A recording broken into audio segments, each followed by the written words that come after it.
이 자리는 이기는 변화, 새로운 시작이라는 캐치프레이즈로 만든 자리입니다.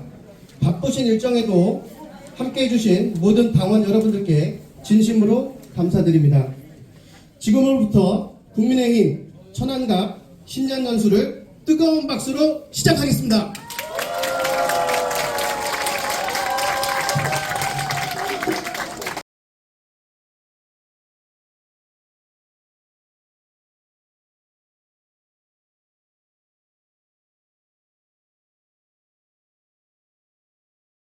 참석자 소개 순서입니다. 큰 박수로 환영해 주시기 바랍니다. 천안시 가 당협위원장 조민선 위원장님 참석하셨습니다.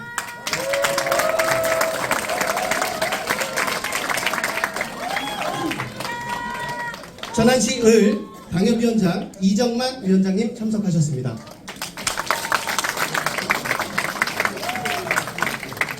천안시 병 당협위원장 정도희 위원장님 참석하셨습니다. 충청남도 의회 의장 홍성현 의장님 참석하셨습니다.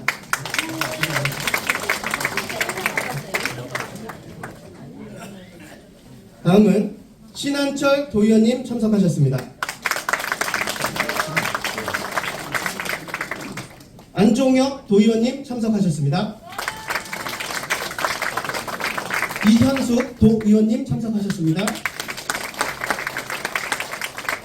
강성기 시의원님 참석하셨습니다. 권호중 시의원님 참석하셨습니다. 김강진 시의원님 참석하셨습니다. 천안시 의회 의장이신 김행금 의장님 참석하셨습니다.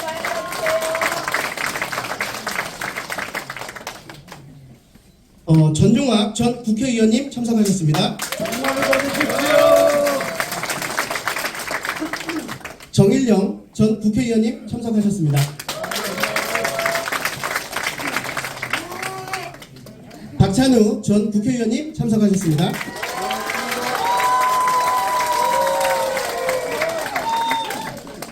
이정원 전 시의장님 참석하셨습니다.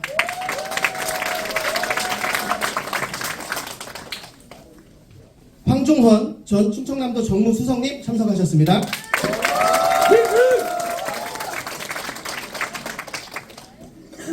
엄금자 전 도의원님 참석하셨습니다.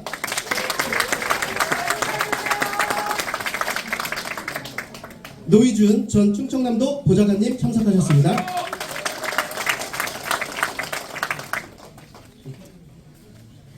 천안갑 운영위원 전선규 위원님 참석하셨습니다.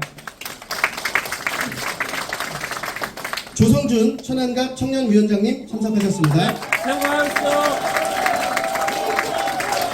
김현정 천안갑 여성위원장님 참석하셨습니다.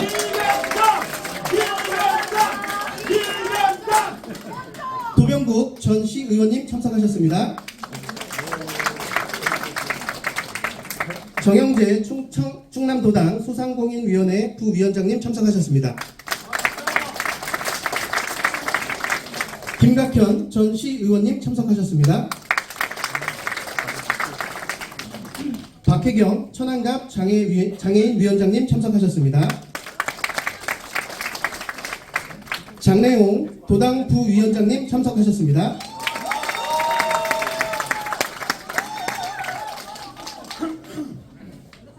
송영규 한미동맹협회 위원장님 참석하셨습니다.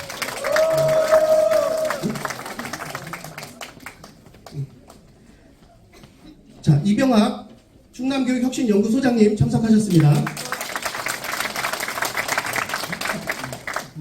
장혁시 의원님 참석하셨습니다.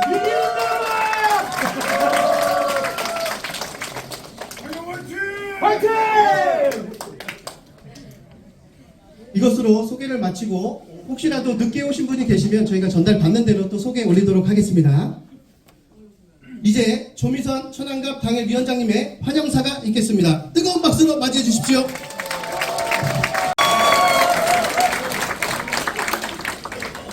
병원 연세희가 안녕하세요. 반갑습니다. 늦게 온 사람 인사 올립니다. 여러분 병원 연세에 복 많이 받으십시오.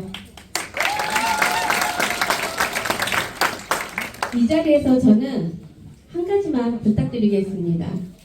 우리 당 지금 어렵습니다. 해야 할 숙제 딱 한 가지 있습니다. 민주당 보십시오.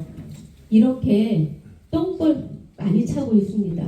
그런데도 우리 지금 뭘 하고 있죠? 우리 6.3 지방선거 결과 내기 위해서는 나 자신 좀 내려놓고 듣고 함께 뭉쳐서 6.3 지방선거 결과 좀 내봅시다. 6.3 지방선거 결과 내기 위해서는 우리 우파 무조건 묻지도 따지지도 말고 한 목소리로 뭉쳐주십시오. 제발 저 이거 한 가지만 부탁드리겠습니다. 묻고 따지는 거 6.3 지방선거 끝나고 나서 6월 4일날부터 하십시오. 그때부터 우리 국회 입법부를 장악을 한 민주당 보십시오. 입법이 무너지면 행정사법 다 무너집니다. 2028년도 총선에서 우리가 입법부를 다시 되찾고 이 대한민국을 정상화를 시키기 위해서는 6.3 지방선거가 그 불씨입니다. 6.3 지방선거에서 결과를 못 내면 28년도 총선 우리가 아무리 별보동을 쳐도 이길 수가 없습니다. 그러기 위해서는 우리 묻지도 따지지도 말고 무조건 한 목소리로 가야 합니다. 필승 6.3 지방선거 무조건 우리 한 목소리 내서 결과 내야 됩니다. 그렇게 해주실 수 있으시죠? 네! 적어도 충남만큼은 결과 반드시 내야 합니다. 여러분 부족한 저 채워주기 위해서 천안과 똘똘 뭉쳐 있습니다. 천안평 똘똘 뭉쳐서 갈 겁니다. 여러분들이 힘이 돼서 부족한 부분 서로 채워주면서 함께하면 저희 반드시 6.3 지방선거 결과 낼 수 있습니다. 여기 계신 분들이 두 팔 걷어붙여서 함께 하자고 하는데 앞에서 뛰시는 분들 당연히 그거에 대한 응답해 주셔야 됩니다. 뛸 겁니다. 밀을 겁니다. 그거 한 가지만 부탁드리겠습니다. 오늘 천안갑 신년연수 이진숙 전 방통위원회 위원장님 모셨습니다. 돈 앞에서 권력 앞에서 명예 앞에서 굴하지 않고 부끄러움이 한 적 없는 이분 말씀 듣고 오늘 이 자리에서 재충전하십시오. 그래서 6.3 지방선거 승리를 위해서 힘차게 함께 달려봅시다. 고맙습니다. 여러분 감사합니다.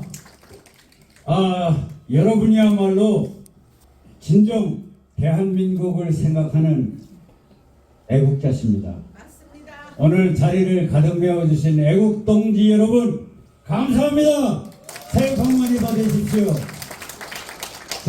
저는 현실 정치를 떠나 있습니다만 이진숙 위원장 특강이 있다고 해서 와서 제가 이진숙 위원장을 애국동지 여러분들께 꼭 소개 올리고 싶다고 말씀을 드렸습니다.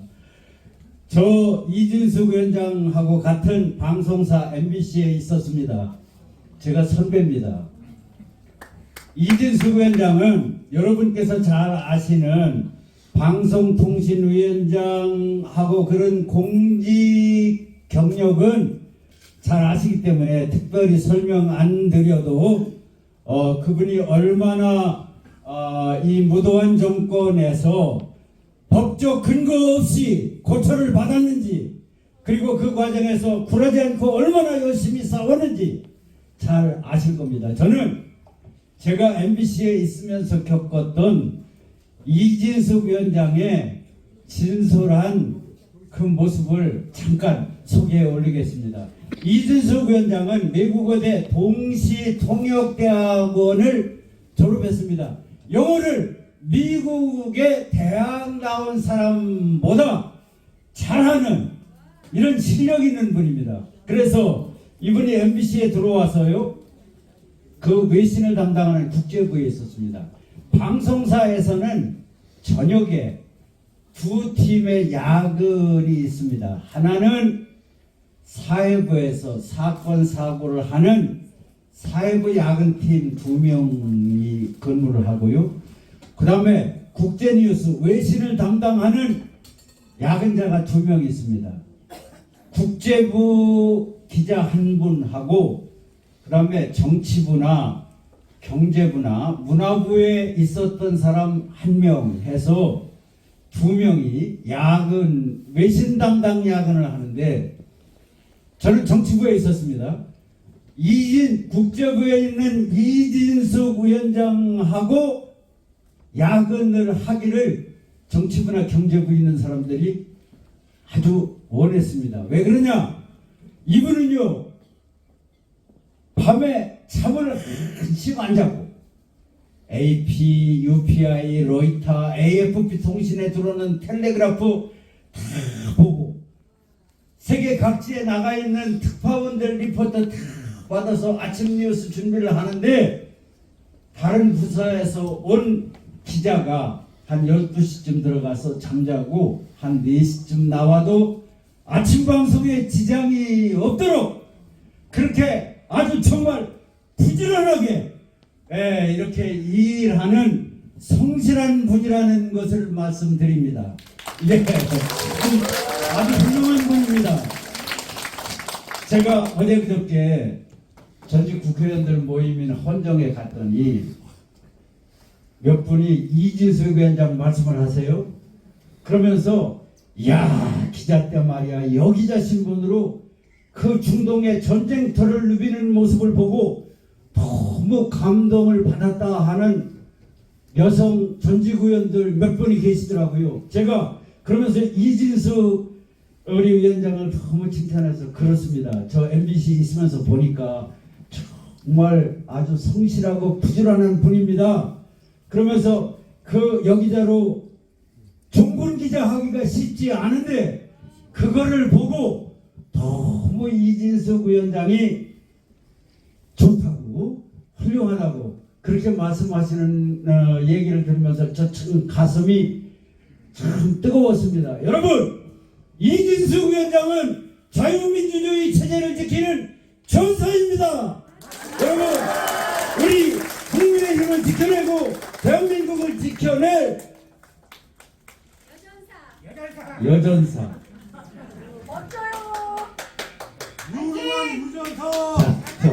우리 국민의힘의 장자를 겁니다. 여러분, 이진석 위원장 말씀 잘 들으시고 우리 조미선 위원장이 간곡히 부탁드린 대로 지방선거 이기기 위해 오늘 말씀 잘 듣고 다 같이 뭉쳐서 6월 3일 승리하고 대한민국을 반듯하게 세웁시다. 승리하십시오. 감사합니다. 네. 이진숙 위원장님을 단상으로 모시겠습니다. 시 각 당원 동지 여러분, 제가 사실 현재 국민의힘 당원은 아닙니다. 당원은 아닌데 천안시 각, 을, 경까지 위원장님들이 오셨더라고요. 새해 복 많이 받으시고, 제가 여기 와서 보니까 입구에서부터 지금 이 강연장 자리에 이르기까지 뜨거운 열기를 느낄 수가 있었습니다.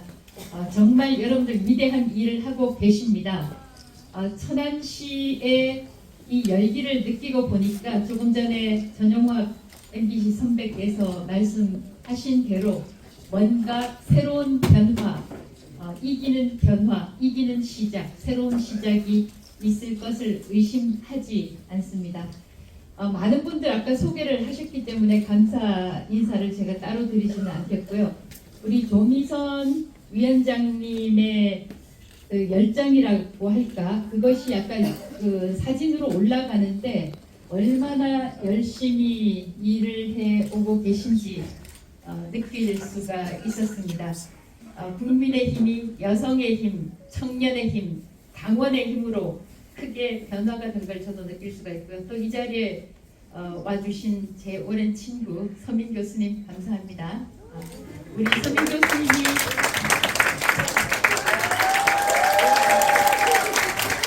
연생 TV에도 출연을 하시고 또 시사유랑이라는 유튜브에도 출연을 하시니까 많이 봐주시면 감사하겠습니다. 또 특히 저분은 건너오신 분인데 이를 건너왔는지는 잘 아시겠죠. 건너오신 분인데 정말 우파 진지 확장 강화에 큰 역할을 하고 계신 분입니다.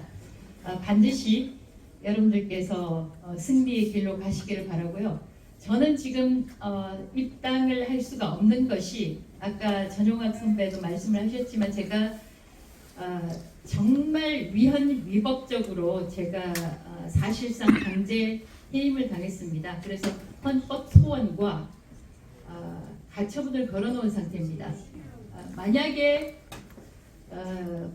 대한민국의 법이 살아있다면 헌법 질서가 제대로 작동을 한다면 저는 최소한 가처분은 받아들여야 한다고 생각을 하는데요. 지금 제가 공개적인 자리에서 이야기를 하고 있습니다. 헌법재판소 지금 직무유기를 하고 있습니다. 통상 가처분은 그 사람의 지위와 이익에 크게 관계가 있기 때문에 한 달을 넘기지 않습니다. 예를 들어서 권태선 방문진 이사장의 경우에도 거의 2, 3주 안에 가처분이 받아들여졌습니다. 그런데 저는 오늘로 딱 그 가처분 신청한 지 100일이 됐습니다. 이거 참 박수 칠 일이 아니라 한탄할 일이죠. 그래서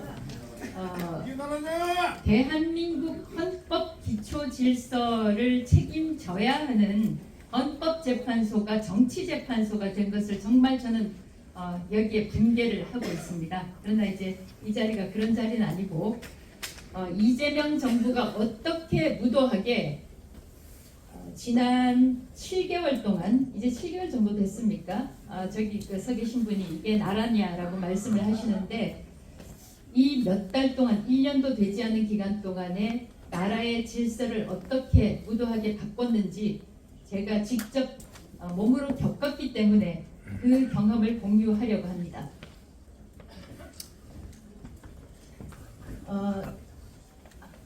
마이크를 조금 가깝게 잡아달라고. 이제 전용환 선배도 잘 아시겠지만 방송사에서는 너무 가깝게 되면 또 퍽퍽 소리가 나가지고 제가 약간 떨어져서 잡았는데 이제 잘 들리시나요? 예. 제가 참 살다 보니까 별 경험을 다 하게 되는데요. 물론 종군 기자로 활동하는 것도 굉장히 일반 사람들은 경험하기 힘든 일이죠. 저는 1991년 1월 17일 걸프전, 2003년 3월 20일 이라크전 두 개 전쟁을 모두 취재를 했습니다. 그 밖에 소말리아 전쟁, 동티모르 전쟁, 가자, 시리아 이런 곳을 경험을 했는데 그건 이제 제가 국제 분쟁을 취재를 할 때 얘기고 제가 이재명 정부와 맞서면서 또 새로운 경력을 추가를 하게 된 것이 제가 그 역사를 찾아보니까 대한민국 역사에 탄핵을 당한 인물들이 몇 명 안 되더라고요. 그 탄핵을 제가 당했고 윤석열 대통령이 29번째 탄핵을 당한 인물이고요. 그러니까 윤 정부 때 적어도 대통령 탄핵 전에 28명이 탄핵을 당했다는 얘기입니다. 행안부 장관, 그리고 방통위원장, 심지어는 헌법기관이라고 하는 감사원의 최재해 감사원장까지 탄핵을 당했어요. 이 부분을 잠깐 이야기를 하고 넘어가면 저도 이제 그 방통위원장으로서 경험을 했습니다만 저는 제가 마지막 물러날 때까지 비서실 운영비를 제가 냈습니다. 지불했습니다. 몇백만 원이지만 이 민주당이 제가 얼마나 믿고 싫으면 비서실 운영비를 안 줘요. 주지를 않고 초기에는 그 관용차 기름값까지 제가 냈습니다. 제가 냈는데 그거 낼 수 있습니다. 예를 들면 그렇지만 법적으로 지불해야 할 그런 비용까지 주지 않습니다. 그럼 무슨 뜻이냐? 저를 방송통신위원장으로 인정하지 않겠다는 거죠. 그리고 제가 취임한 것이 2024년 7월 31일인데 그 다음 날 8월 1일에 탄핵 소추안을 발의를 해서 그 다음날 3일째 본회의를 통과시켰고 그 즉시 제 직무는 중단됐습니다. 정지가 됐습니다. 그래서 제가 이런 것을 이제 경험을 하다가 보니까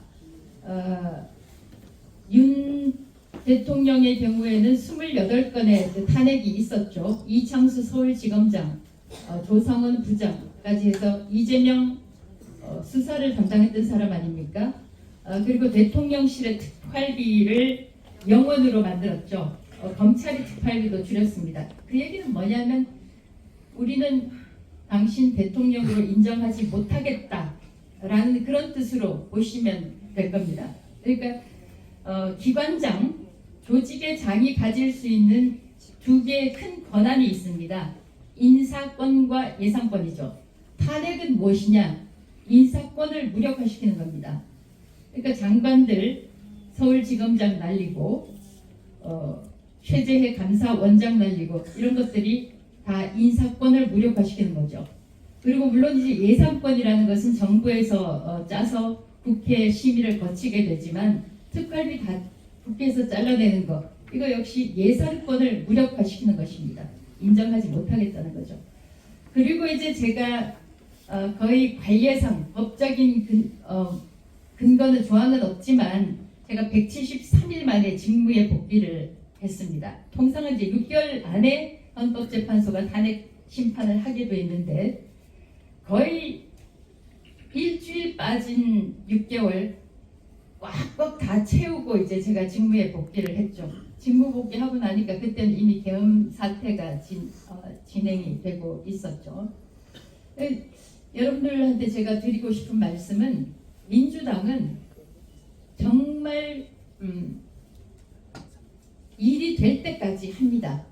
이진숙 방송통신위원회 위원장 못 시키겠다. 그럼 그 방법은 무엇이냐? 탄핵시키고 난 다음에 정권이 바뀌어서 물러나라고 해서 물러나지 않으면 법을 바꿔서 기관 없애버립니다. 밀어버립니다. 그러니까 제가 이 구호를 하나 소개를 해드릴게요. 인사는 이재명처럼 싸움은 민주당처럼. 제가 이걸 냉소적으로 얘기하는 거 아시죠? 사실 싸움은 천안 당협 밥을 병처럼 이렇게 해야 되지 않겠습니까? 일이 될 때까지 해야 됩니다. 그 사람들은 이진숙이라는 사람 잘라내기 위해서 여기 지금 보시죠? 수갑까지 채우더라고요. 수갑까지 채우는데 한번 비교를 해보시죠. 이재명이 내세우는 구호가 뭐냐면 국민주권 국가였습니다. 여러분 국민주권 국가 맞습니까? 저는 이재명 주권 국가라고 생각합니다. 맞습니다. 지난번에 항소포기의 경우에도 제가 기억하기로 2주일 전인가요? 그쯤에서 무죄가 나오면 검찰 탓이지 뭐 이런 식으로 대통령이 한번 흘리면 그게 2주, 3주 뒤에 입법부의 행동으로 나타납니다. 예를 들어서 그 사람 비교를 한번 해보십시오. 이진숙과 김경 여러분들 아시잖아요? 네. 1억은 자기가 줬다고 공천 헌금으로 줬다고 자술서를 제출한 상태입니다. 그럼 이제 확실하게 범행을 저지른 거 아닙니까? 저의 경우에 저 수갑을 채운 이유가 뭐냐 하면은 작년 9월에 조금 전에 설명을 드렸던 그 탄핵의 무도성을 이야기를 하기 위해서 제가 유튜브 몇 군데, 세 군데에 나가서, 네 군데네요. 네 군데 나가서 탄핵의 부당성을 지적을 하면서 이런 말들을 했죠. 민주당과 좌파 집단은 우리가 상상할 수 있는 모든 일을 한다. 그리고 우리가 상상하지 못하는 것도 한다. 맞습니다. 여러분 제 말 틀렸습니까? 맞습니다. 정말 밑보이면은 이재명한테 밑보이면 국무회의에서 쫓아내고 또 사퇴 압박을 해서 나가지 않으면 법을 바꾸더라고요. 법을 바꿔서 기관을 폐쇄를 하고 다시 소위 새로운 기관을 만드는데 정무직만 자동 면직되게 만들어요. 근데 그 정무직은 한 명입니다. 이진숙. 그래서 방송통신위원회를 없애고 방송미디어통신위원회를 만드는데 제가 그랬습니다. 이진숙이라는 세 글자 빼고 미디어라는 세 글자 더했다고요. 그게 그렇게 만들어진 저는 불법적인 기관이 방송미디어통신위원회라고 생각합니다. 맞습니다. 그리고 이게 얼마나 코믹이냐면은 제가 그 찾아봤는데 이 미디어라는 정의가 법상으로는 없어요. 근데 법에 없는 용어를 기관의 이름에 넣어서 방송미디어통신위원회라고 이제 이름을 지었는데 그 이름 바꾸면서 그 부대 비용으로 4억 5천만 원 정도가 들었다고 합니다. 사실 전체 국가 예산 생각하면 아무것도 아니죠. 그런데 이제 예를 들면 용지에 명함도 박치건 명함도 바꿔야 되고 그 용지에 그 이름 방송통신위원회에서 미디어통신위원회 그 드는 비용이 4억 5천인데 이게 법상에도 없는 용어에다가 그 다음에 이제 코미디가 뭐냐면 방송통신위원회는 한자잖아요.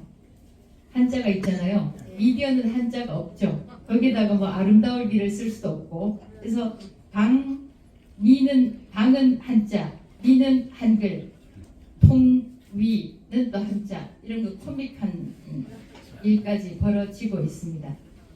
그래서 이제 보면은 저의 경우에는 이런 무도한 것을 탄핵에 대한 것을 고발을 했다고 저렇게 수갑을 채우고 김경 씨의 경우에는 지금 이제 보니까 CES 미국의 라스베이거스에서 있는 그 전자 박람회 그 행사를 참석을 했더라고요. 사실 이게 1억 원 줬다는 게 이슈가 됐을 때 출금시켜야 되는 거 아닙니까? 맞습니다. 출금이라는 거는 제가 들어보니까 법무부에서 간단하게 문자 통지 내지는 컴퓨터상으로 입력만 하면 된다고 하더라고요. 그럼 이 사람은 지금 뭐 백주대낮에 미국에 가서 누구하고 누구를 만나서 어떤 얘기를 하는지 우리가 어떻게 알겠습니까?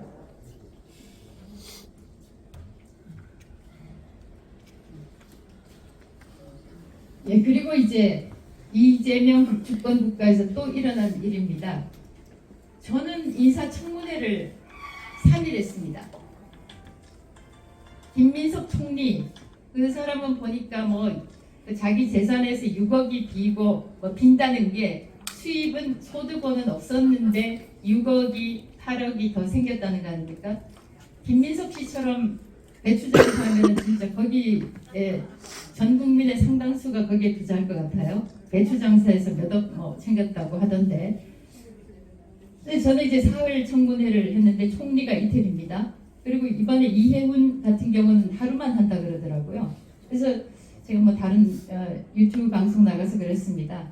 방송통신위원장이 총리보다 더 높다고 그런 얘기를 했는데 이 지금까지 드러난 거 보면 저의 경우에는 이제 그 대전 MBC 사장 참고로 저는 법인카드를 제가 자발적으로 공개를 했습니다.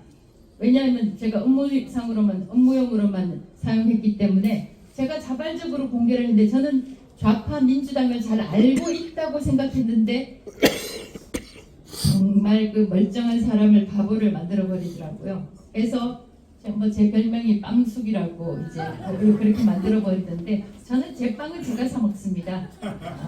제 빵은 제 돈으로 사 먹습니다. 그리고 그 법인카드 사건이 나오기 전에 저에 대해서 밝혀진 그 소위 비리라는 것은 뭐냐 하면 제가 미국에 특파원으로 있을 때 5년 기간 동안 4번 교통범칙금 딱지 받은 거, 교통위반 제가 뭐 법규를 잘 몰라서 그거 하고 그 다음에 제가 워싱턴 특파원 부임할 때 그때만 하더라도 지금처럼 뭐 문자로 오거나 이메일로 오거나 하는 게 없어서 지방세 70만 원인가 체납한 거 그거는 뭐 저희가 그 받지를 못했으니까 그거 2건이었거든요. 근데 지금 이해훈 씨 지금 뭐 이해훈, 김민석, 그다음 정동영 자기 아들들한테까지 그 태양광 사업 관련한 것들. 그러니까 저의 경우에는 이번에 이런 것들을 보면서 아 내가 정말 참 깨끗하게 잘 살았구나 이런 생각을 하게 됐어요.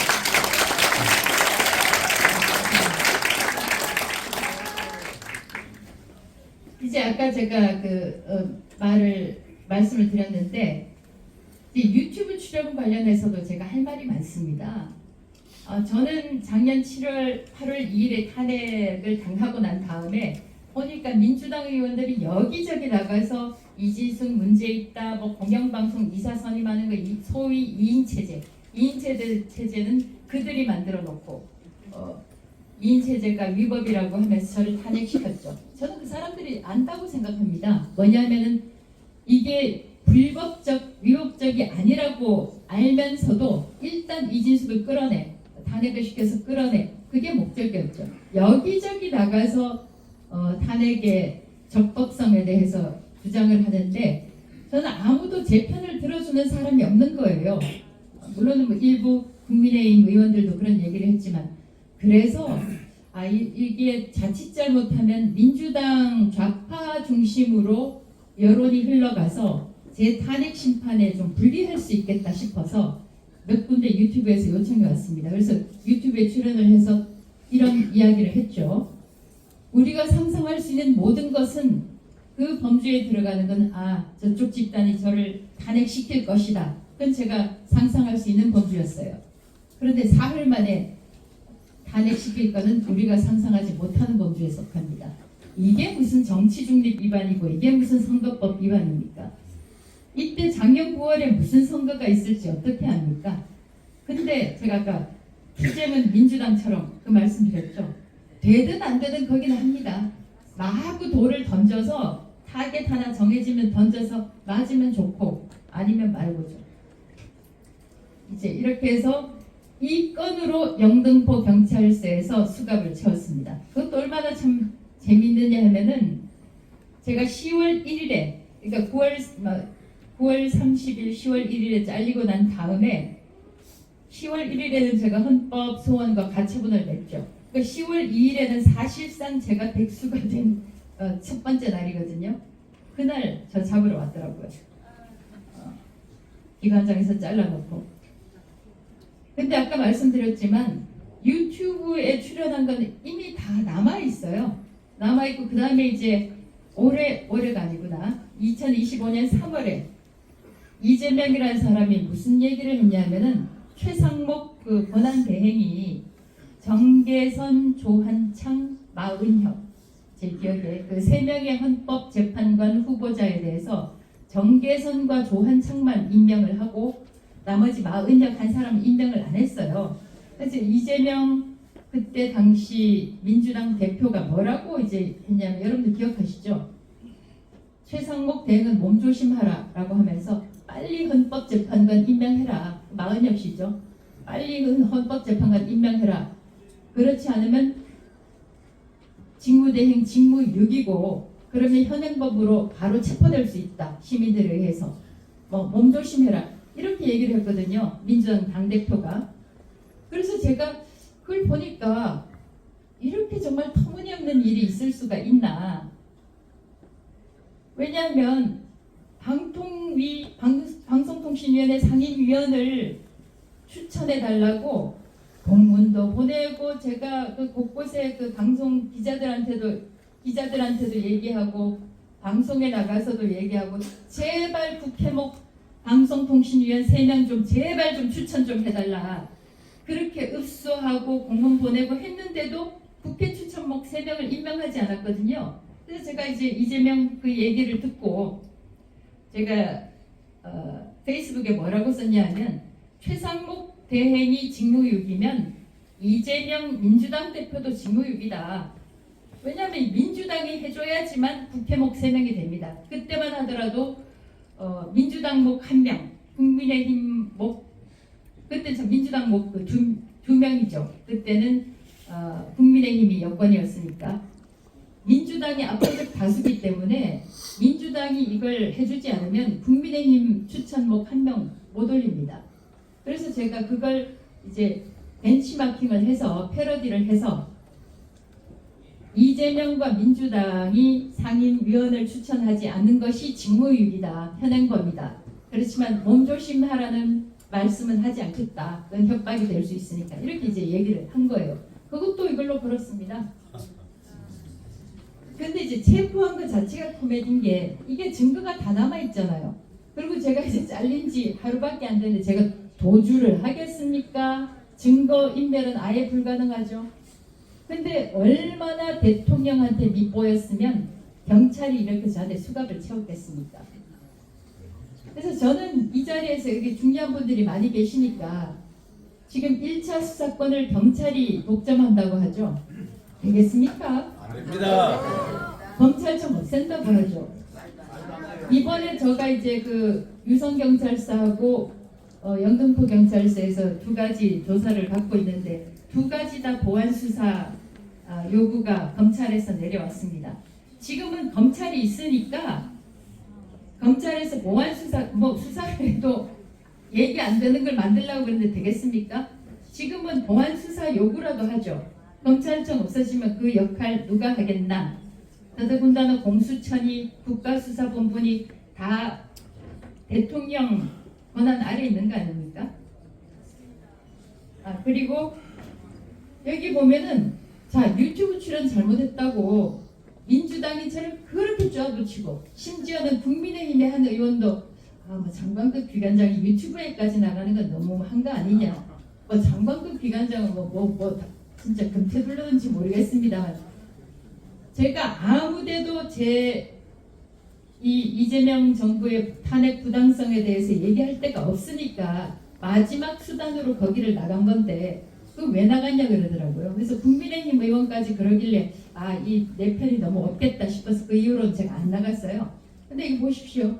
민주당 조원철, 그 다음에 정무수석, 그 다음에 정책수석 김용범 뭐 다 나가지 않습니까? 특히 조원철 법제처장의 경우에는 뭐라 그랬습니까? 유튜브에 나가서 이재명의 5개 재판받는 혐의 다 무죄라고 그랬어요. 법제처장이 뭐 하는 자리입니까? 대한민국의 법을 해석하는 기관입니다. 이렇게 해도 이 사람 정치 중립 그다음 또 곧 선거했지 않습니까? 선거법 위반으로 이 사람 걸었습니까? 그거 한 번쯤 알아봐야 되겠습니다. 그러니까 다시 한번 말씀드립니다. 투쟁은 민주당처럼 제가 민주당 신년연수회에 온 것 같아요.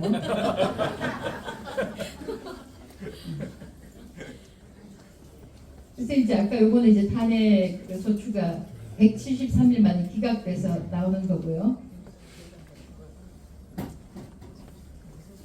그리고 이제 정권이 바뀌고 사실 제가 이재명한테도 그 얘기했습니다. 국무회의에서 대통령 임기하고 저는 지금도 그 소신에는 변함이 없어요. 대통령 임기하고 기관장 임기는 시간을 맞추는 게 바람직하죠. 근데 지금 이제 그게 맞지 않아가지고 사실 정권 교체기마다 보면 이런저런 방식으로 해서 나가고 이렇게 되는데 저의 경우는 제가 왜 끝까지 버텼나 그 말씀도 드리겠습니다. 요거 지금 이제 눈으로 한번 봐주십시오. 6월 3일에 방통위는 저 한 명이었습니다. 당시 김태기 부위원장이 그 전에 사퇴를 했기 때문에 저 한 명만 남아 있었거든요. 근데 방통위 구성은 이렇게 구성이 되게 돼 있어요. 대통령이 2명을 임명하고 국회가 3인을 추천하게 돼 있는데 요게 이제 함정이 있어요. 여당이 1명, 야당이 2명 이렇게 돼 있잖아요. 근데 정권이 바뀌어가지고 이재명 들어오면서 여당이 민주당이 됐잖아요. 그러면 어떻게 되느냐? 이진숙이 사퇴하면 아주 심플하죠. 금방 바람낄 수 있습니다. 그러면 방송미디어통신위원회로 안 바꿨을 겁니다. 미디어라는 글자 집어넣을 필요도 없고 법도 바꿀 필요도 없고 자연스럽게 어떻게 되느냐? 이재명이 2명 임명하고 민주당 1명, 국민의힘 2명 해서 민주당 3명, 국민의힘 2명 이렇게 하면 얼마나 편안하게 소위 특히 공영방송을 장악을 할 수가 있겠습니까? 근데 지금은 아까 좀 전에도 그런 얘기를 들었지만 문재인 정권 때 임명한 기관장들이 아직 많이 남아 있습니다. 예를 들어서 MBC의 대주주인 방송문화진흥회의 권태선 이사장, 그 다음 EBS의 유시민 씨 누나죠. 아직까지 남아 있습니다. 5년째.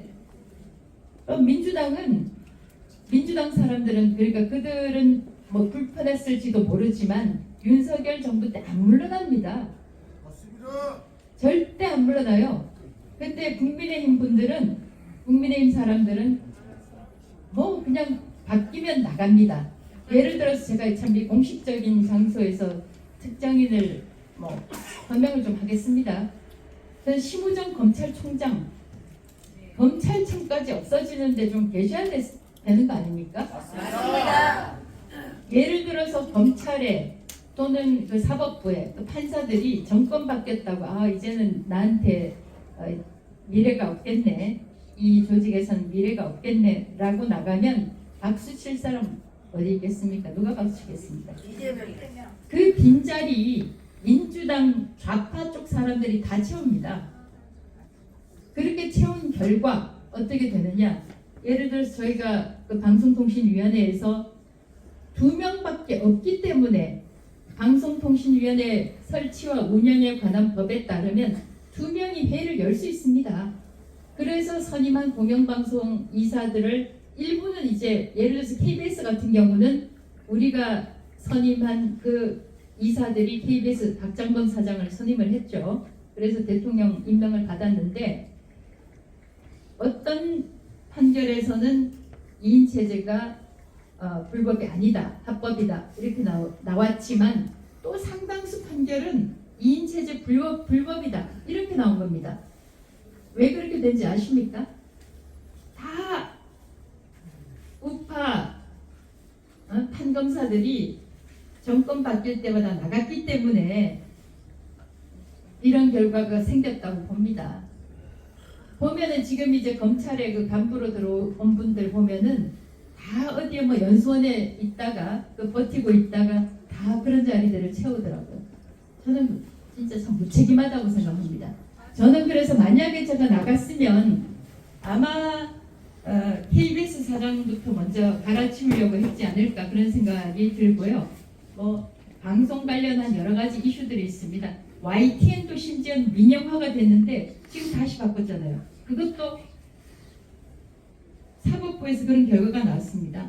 저는 그래서 정말 그 네덜란드 그 뚝방에 구멍 난 거 제가 팔 밀어 넣어서 뚝방 무너지지 않게 한다고 하는 그 생각으로 저는 마지막까지 버텼습니다.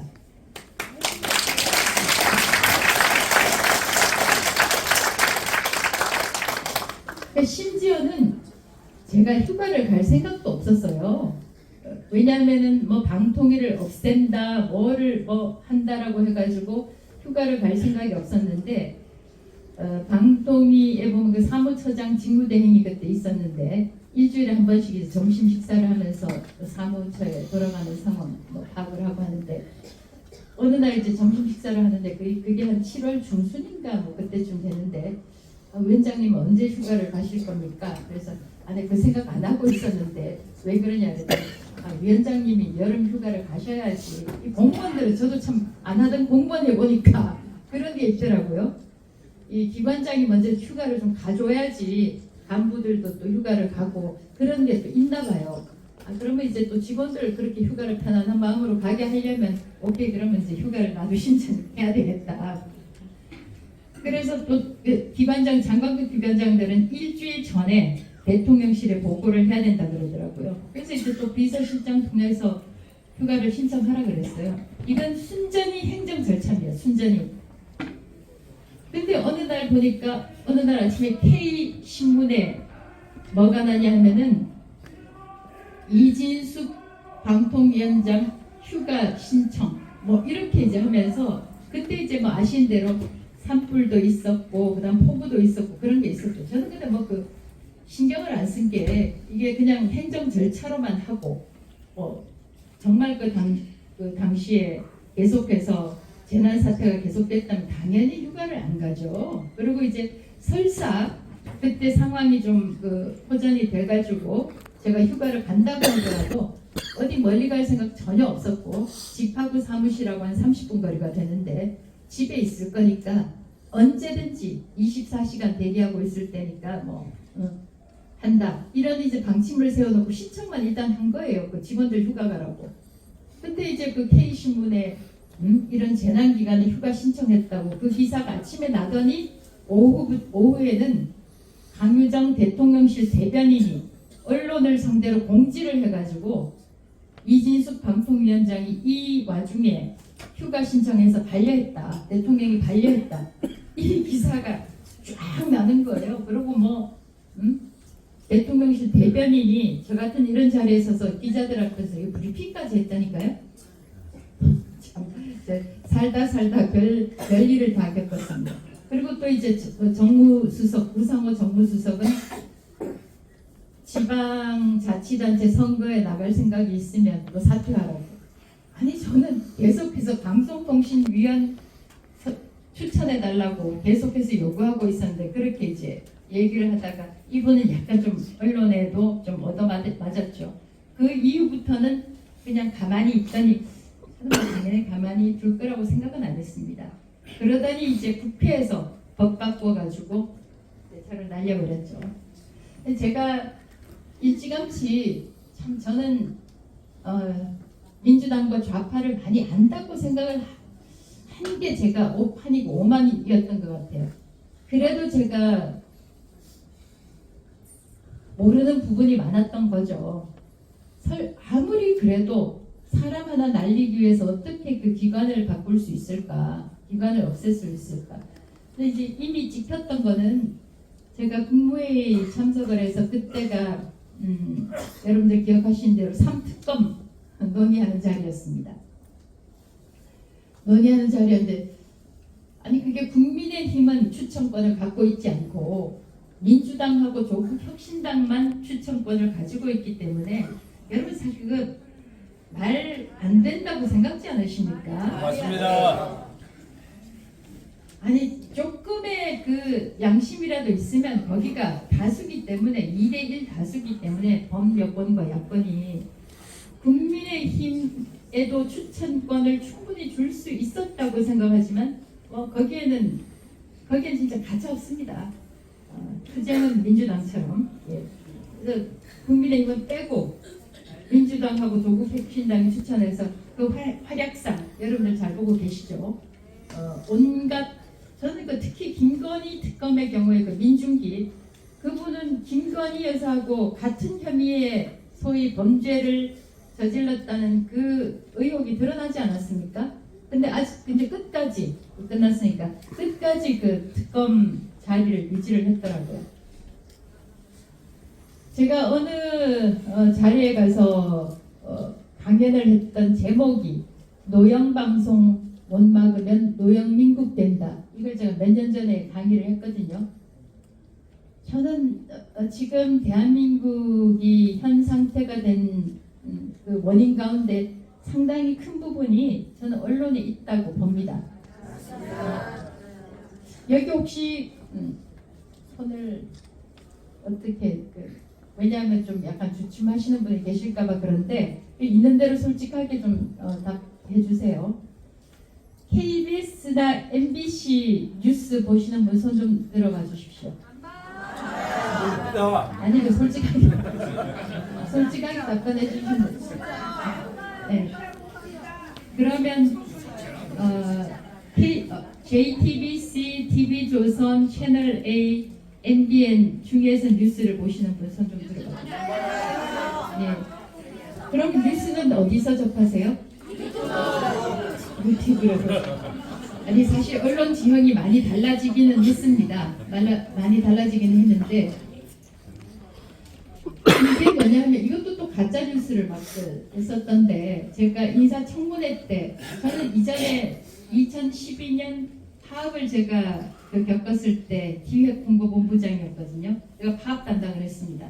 파업 담당을 해서 그때 있었던 모든 자료를 제가 다 모아가지고 지금 가지고 있어요. 근데 그때 여러분들 이제 그 기자다, PD다 하면은 지식인, 지성인이라고 생각하잖아요.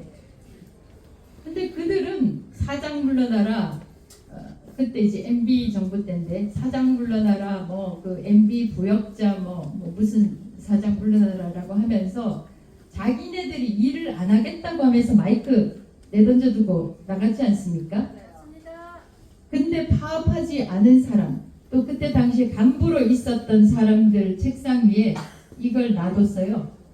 이건 제가 워낙 참 10년이 넘었기 때문에 지금 빛이 많이 바랬는데 빨간 종이에다가 부역자들에게 최후의 심판이 다가오고 있다. 이런 거 얼마나 섬뜩하겠습니까? 책상 위에다가 이걸 놔뒀어요.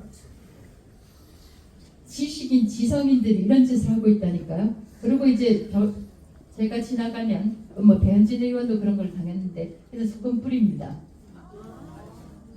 그런 것들도 약간 이제 뭐 무속 아니 뭐 제가 뭐 무속 나쁘다 좋다 그런 평가를 하는 것이 아니라 또 그렇게 하면서 뭐 무속에 대해서 엄청나게도 비판을 많이 하잖아요. 소금 뿌리고 뭐 구호 외치는 건 당연하고 엘리베이터 타고 사무실로 가려 그러면 계속 열린 버튼 눌러가지고 올라가지 않게 하고 그렇게 하면서 국민들을 상대로 계몽하고 뉴스 알리고 이래야 된다 저래야 된다 가르치려고 하는 게 바로 그 집단들입니다.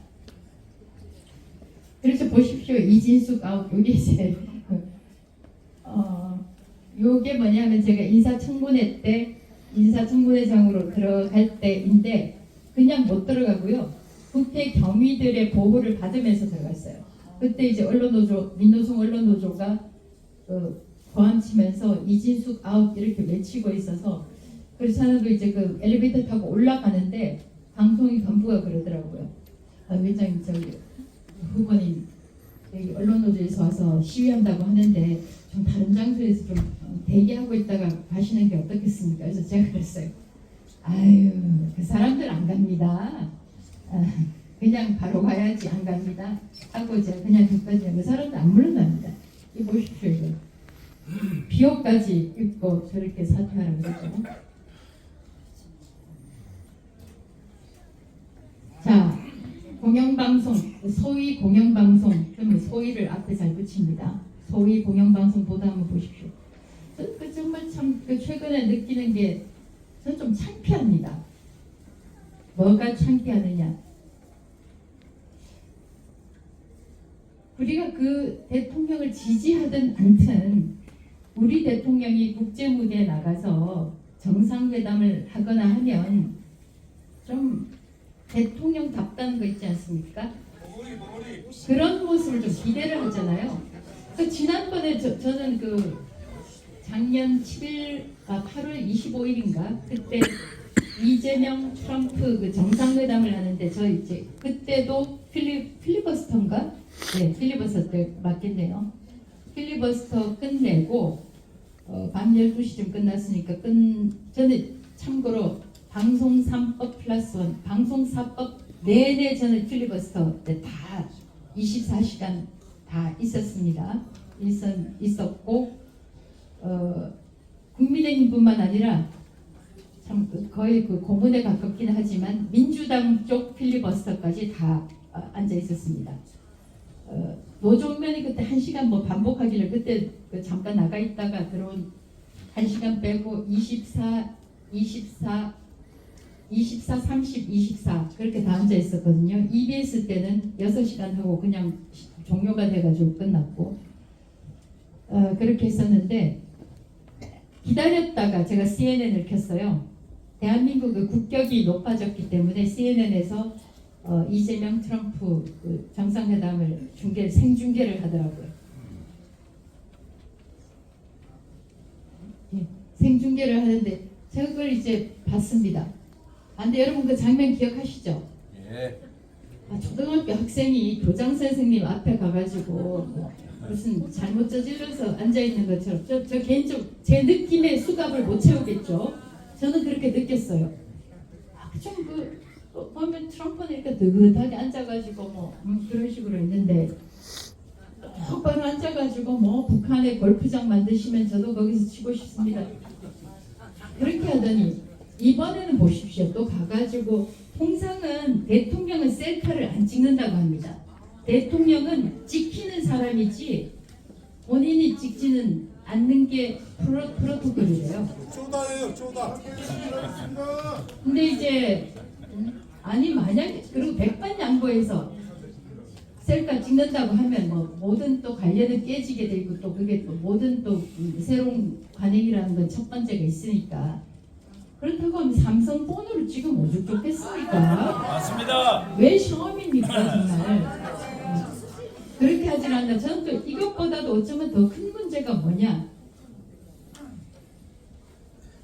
아니 영토 문제 있지 않습니까? 영토 내지 국경선이라는 것은 그 조그만 얼마 되지 않은 국경선 때문에 나라와 나라 간에 국가 간에 전쟁이 벌어지기도 하는 게 국경입니다. 그럼 서해 이번에 보니까 뭐 그 서해 구조물 관련해 가지고 그게 지금 보면 그 남중국해 같은 경우는 구조물 설치해서 영토까지 달라지는 판에 이게 구조물 중국에서 살짝 넘어왔다고. 아니 왜 아무리 대통령이 권한이라고 하더라도 국경선까지 대통령이 좌지우지하는 권한이 있습니까? 없습니다. 전 정말 창피함은 우리의 몫인가 그런 생각이 듭니다. 방금 제가 쪽지를 받았기 때문에 여러분들께 정말 참 할 이야기는 많지만 여기서부터 좀 질문을 받으라는 요청이 있어서요. 제가 저하고 페이스북 친구를 열심히 하고 있는데요. 너무도 존경하는 우리 이진석 방통위원장님을 만나서 저는 그렇게 생각하거든요. 대구에 시장님으로 출마하면 참 좋겠다 생각했는데 어떤 분이 아니다. 국회로 가셔야 된다. 그렇게 이야기를 하시더라고요. 국회하고 싸워야 된다는 꼭 그렇게 하시는데 앞으로 어떻게 생각하고 계시는지. 예, 관심 감사하고요. 여러분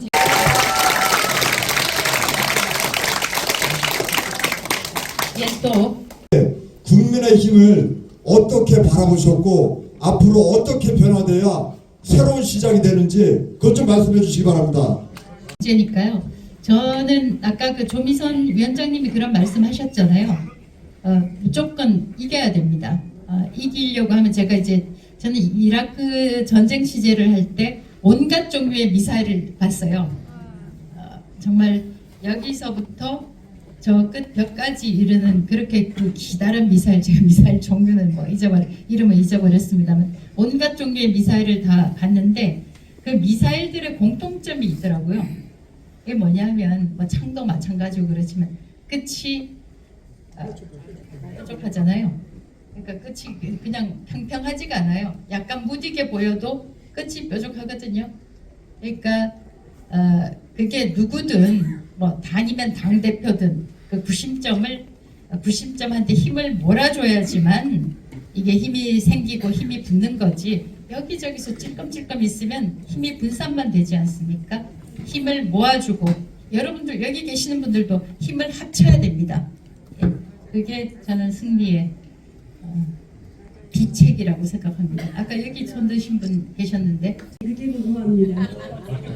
정말 중요한 질문을 해주셨는데 그게 시련이라고 생각해요. 제가 기자를 하면서 현장에서 단련됐던 것 아까 그 선배님도 그 말씀하셨지만 선배들의 지도 그때 MBC는 아주 좋았습니다. 예, 역할을 했었습니다. 그런 시련이 저를 단련하지 않았나 생각되고 그런 면에서 보면 지금 국민의힘 여러분들께서 엄청난 시련을 겪고 계시죠. 왜냐하면 그냥 이재명 정권이 때리는 그런 무법적인 탈법적인 그런 폭력을 우리가 얻어맞고 있거든요. 이런 것들을 겪고 나면 지금 아닌 게 아니라 보면 저는 그 질문 잘해 주셨는데 국민의힘의 미래가 있다고 보는 게 여기 여성분들 많이 와 계셨지만 여성의 힘, 당원의 힘, 또 특히 청년의 힘, 청년들이 지금 그 국민의힘을 굉장히 많이 지지하고 있습니다. 그 청년들이 어떤 구호를 외치든 그 청년들 많이 격려해 주시고요. 청년들은 지금 보면 그 미래를 탈취당했습니다. 아니 청년들을 위한 그 연금을 이용해서 환율을 안정시킨다.